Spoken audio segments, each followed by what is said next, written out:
Welcome back to our channel, folks. Today we've got something truly extraordinary in store for you. We're diving deep into the world of the bizarre, the peculiar, and the downright unbelievable.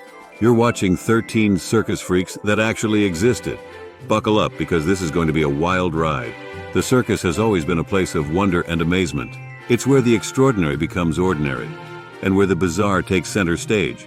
In today's video, we're taking a walk down memory lane to introduce you to 13 circus freaks who defied all odds and captured the hearts of audiences worldwide. Schlitzie, the last of the Aztecs. Schlitzie, also known as Schlitzie, with a possible birth name of Simon Metz, stands out as one of the most renowned sideshow performers known as pinheads in history. His fame is largely attributed to his appearance in Tod Browning's 1932 film Freaks. It's worth noting that while Schlitzie portrayed a female persona on stage and in the film, he identified as male in his personal life. Schlitzie was born with a medical condition called microcephaly, characterized by an underdeveloped skull and brain. Microcephalics like Schlitzie typically have a short stature, and in his case, he stood at just 4 feet tall. This condition also resulted in severe intellectual disabilities, limiting his ability to perform basic tasks and communicate using only brief words or phrases. General Tom Thumb.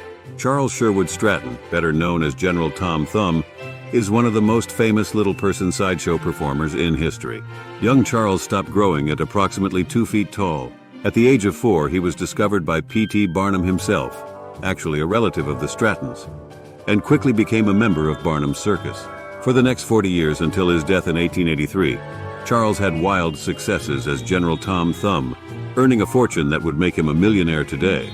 He even bailed out Barnum's circus at one point, and married another little person, Lavinia Warren, aka Mrs. Tom Thumb, which earned him a reception at the White House care of President Abraham Lincoln. Although he started growing again later in life, he was only just barely over 3 feet tall. Even after his death, Stratton's doctors were never able to pinpoint the exact cause of his dwarfism. Chang and Eng Bunker, the Siamese twins. Chang and Eng, while not widely recognized today, played a significant role in the history of the sideshow. They were the original Siamese twins, named so because they were conjoined twins born in Siam, modern-day Thailand, in 1811. The brothers were connected at the sternum, living their lives face to face. Remarkably, with today's medical advancements, they could have been separated easily since they shared no major organs aside from a slightly fused liver. As they grew older, Chang and Eng settled in North Carolina, adopted the surname Bunker, purchased a plantation, along with slaves, and even married 2 non-conjoined sisters. Together they fathered a total of 21 children. Due to their unique condition, a custom-built marriage bed allowed all 4 of them to sleep together. However, over time, the 2 wives reportedly had difficulties getting along, prompting the brothers to alternate between 2 separate houses, spending 3 days to a week in each, depending on the source. On January 17, 1874, they passed away, although not simultaneously. Chang succumbed to a stroke induced by pneumonia during the night. Eng discovered his brother's lifeless body the following morning, and while a doctor was summoned for an emergency separation, Eng had already passed away by the time the doctor arrived. Frank Letini, the 3-legged man. Born in Sicily in 1881, Francesco Letini was unique from birth. He possessed an almost fully formed 3rd leg, along with a small 4th foot attached to the knee of that 3rd leg. Additionally, he had a 2nd set of reportedly fully functional genitals. Letini's condition resulted from a partially formed conjoined twin that had fused with him at the pelvis.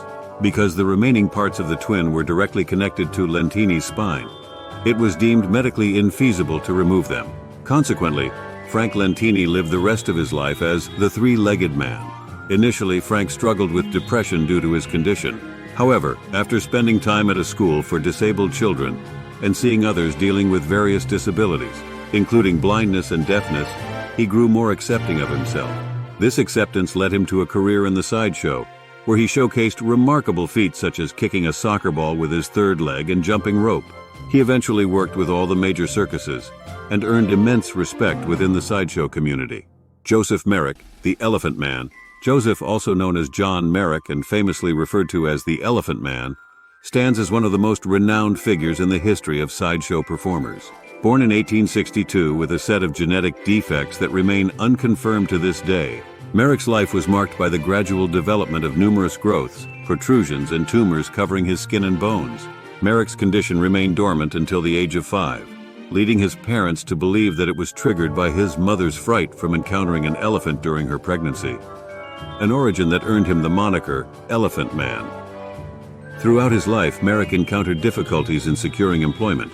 Eventually, he reluctantly embraced the sideshow circuit as a means of sustaining himself, an endeavor that brought him into contact with Dr. Frederick Treves of the London Hospital.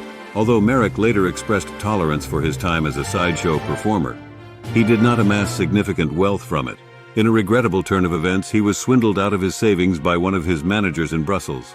Merrick managed to return to London, where the discovery of Dr. Treves' card in his possession led him to become a permanent resident of the London Hospital. During his stay there, he gained fame among London's elite and received numerous visitors, including Alexandra, Princess of Wales. His life came to an end on April 11, 1890, when he passed away from asphyxiation in his sleep. Dr. Treves, who had formed a close friendship with Merrick in the years following their initial encounter, speculated that Merrick may have attempted to lay his head down while sleeping, as he usually slept upright, inadvertently dislocating his neck and leading to suffocation. Ella Harper, the Camel Girl. Ella Harper was born in Hendersonville, Tennessee in the year 1870, possessing a unique trait that rendered her a fitting addition to the sideshow world. Ella possessed the ability to bend her knees forward, a condition now known as genu recurvatum. During Ella's era, however, she was simply known as the Camel Girl. Her talents led her to join W.H. Harris's Nickel Plate Circus, where she took center stage as the star attraction. In the year 1886, at the age of 16, Ella's pitch card, the informational card circuses distributed about their performers, mentioned her intention to leave the circus and pursue an education. True to her word, the Camel Girl vanished from the scene, and there are no records of her performances beyond that year. Stephan Bibrowsky, Lionel the Lion-Faced Man. Stephan Bibrowsky, born in 1891 in what is now Poland, appeared to be an ordinary boy at first glance, but he possessed an extraordinary characteristic, an abundance of thick hair covering his entire body. Much like Joseph Merrick's mother, Stephan's own mother believed that her son's condition stemmed from a traumatic event she experienced during pregnancy. She thought it was caused by her witnessing Stephan's father being attacked by a lion. This explanation, known as maternal impression, was a prevalent belief at the turn of the century, but it has since been discredited. Perceiving her son as a monstrous figure, Stephan's mother entrusted him to a German entertainer. In reality, young Stephan suffered from hypertrichosis, the same condition that often leads to what's colloquially known as werewolf syndrome. Interestingly, Stephan's hair pattern bore a closer resemblance to that of a lion. Despite his unusual appearance, Stephan was renowned for his kindness, gentleness, and intelligence.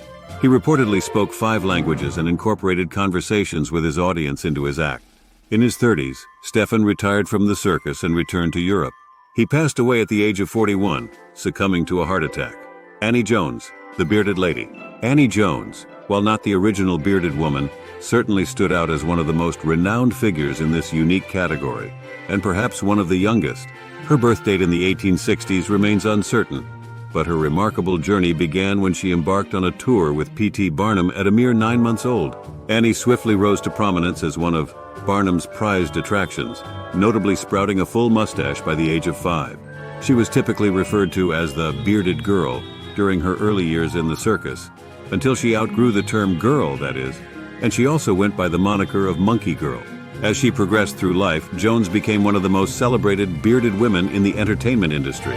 She leveraged her fame and position within Barnum's circus as a platform to advocate against the use of the term freaks when referring to sideshow performers. Isaac W. Sprague, the human skeleton.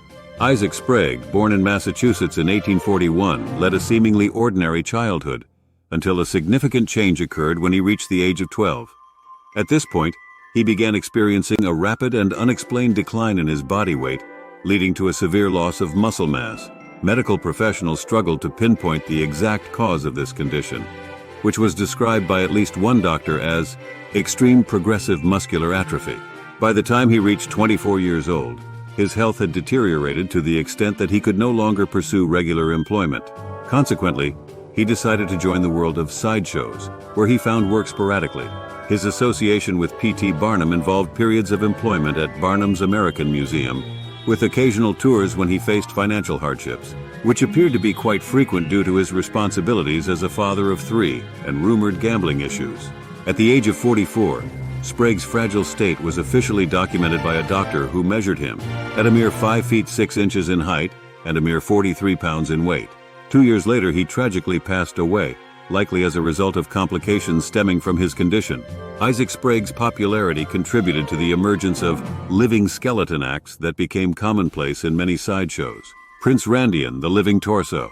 Prince Randian, whose birth name remains unknown, entered the world in 1871 in British Guiana with tetra amelia syndrome, a rare disorder that results in the absence of limbs. Although he did not exhibit other deformities associated with the condition, his early life remains shrouded in mystery. But according to legend, he arrived in America alongside his wife, known as Princess Sarah, at the age of 18, brought by none other than P.T. Barnum himself. Upon their arrival in America, they swiftly adapted to their new life and expanded their family, ultimately raising 5 children. Prince Randian achieved fame through his remarkable human snake act. He would don a one-piece wool outfit and skillfully navigate across the stage.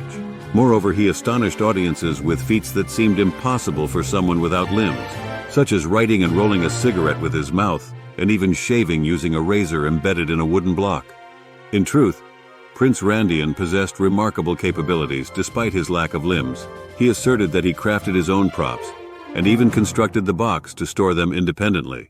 His exceptional intelligence and multilingual skills, coupled with a sharp wit and a delightful sense of humor, as noted by those who collaborated with him, further distinguished him as an extraordinary individual. Mirin Dajo, the Invulnerable Man.